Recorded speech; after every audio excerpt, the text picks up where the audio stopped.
Sisanje sokuDisemba manje. December but ngifika nje ekhaya uma ugangibless noma ngelokuzo. Nge-12 mfethu noma i6 ayodwa. Sikuseyodwa mfethu.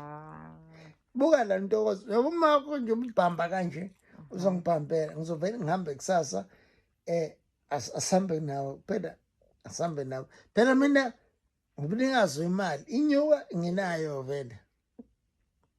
Siyanibingelela babajabula ujule babukeli. Awuyibukeleke nawe umbukiso lapha abantu abathembi khona ivideo trendayo.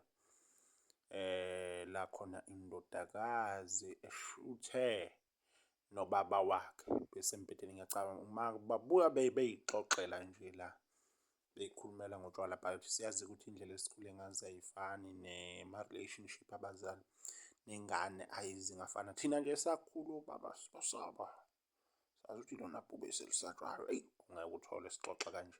But-ke iy'khathi azifani.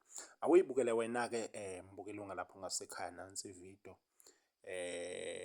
Ubaba mhlawumbe usuke wayibuka aphinde uyibukisise futhi kodwa abantu abaningi bavele bathi ayi ngeke sisi ulala nobaba wakho awukwazi ukuthi ungeza kubaba wakho eqembile nisembedeni babuthi ujulukile.